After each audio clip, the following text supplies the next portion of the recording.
มึงเอาซ้ำยอดดาวสวัสดีทุกคนครับกายเราตะเกานังเกาเหลาพิ้วหมูทองนะเกาเหลาเนื้อครับเนื้อตูนครับมากินด้วยกันนะครับอย่างเดียวเลยครับวันนี้แซ่บๆเหมือนเดิมมุดไส้เท่าไรเราตะนะดูสิถุงหนึ่งเยอะมากเท่าไหร่รู้ไหม80 บาทถ้าจ้ำเจ้าเราตะกลายเหมือนนะชุนแกลเนี่ยเกาเหลานะกล่ะเชียร์กระป๋องเดี๋ยวนะกินกับข้าวครับจุดกระแทกก้อยแห่เลยไม่รู้จะล้นถัดหรือเปล่านะเอาหม้อให้เต็มเราตะกล่ะโอ้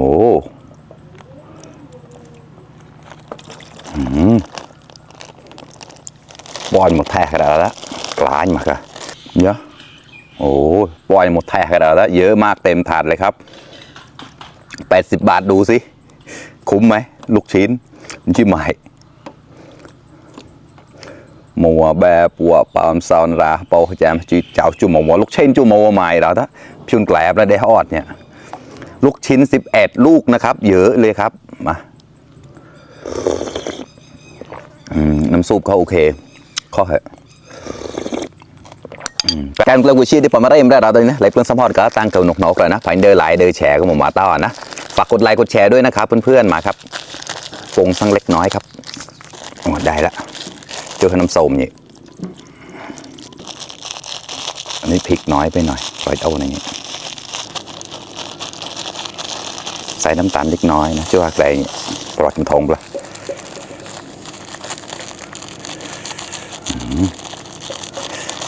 จามเจ้าก็หมดแท้เต่าต่อนี่ก็หอมตอนมันก็ได้ชื่นคอมเมนต์นี่นะใครบอกคุ้มมั้งครับคอมเมนต์มาหน่อยครับเยอะมากนะครับลูกชิ้น11 ลูกครับมากินกับข้าวสวยร้อนๆนะครับเชียร์กระป๋องตาแล้วก็ข้อมากันเลยเนี่ยเสียดายไม่มีโหระพานะเนี่ย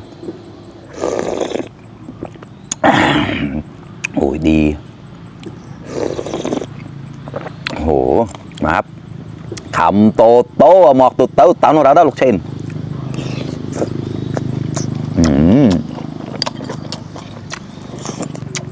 อร่อย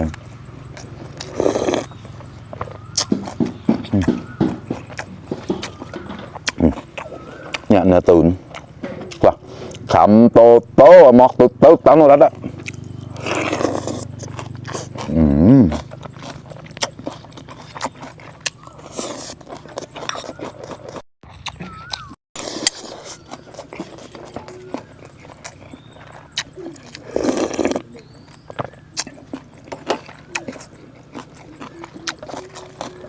ดีเลยครับข้อมากันแล้ว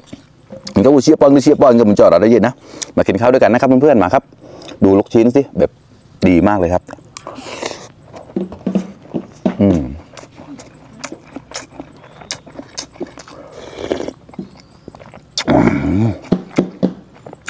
ถอยเนี่ยไหนไม่ได้เห็นดาดแล้วนะเดี๋ยวในมารอรับนับด้วยหรือเสียจะเอาด่านที่จับนะคล็อกว่ารสชาติดีเลยครับมาใส่ข้าวไม่ร้อนมาครับขำโตโตหมอกตุ๊ดเต้าตั้งแล้วละ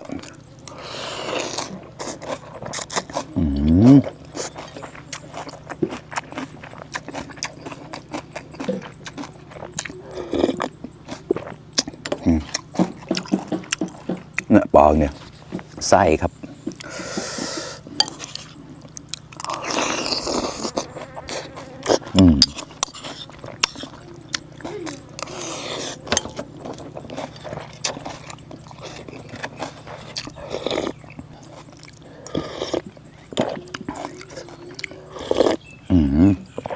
นี่ก็ตามจดเกาเหลาก็ไม่ได้ชื่อหนึ่งคำเมนเนี่ยแล้วนะ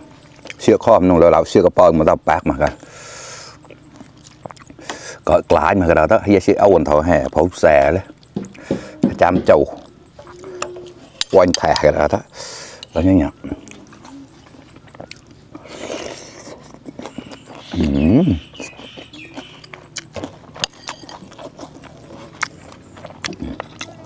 ชุ่มแกลได้กับพ่อเข้ามากัน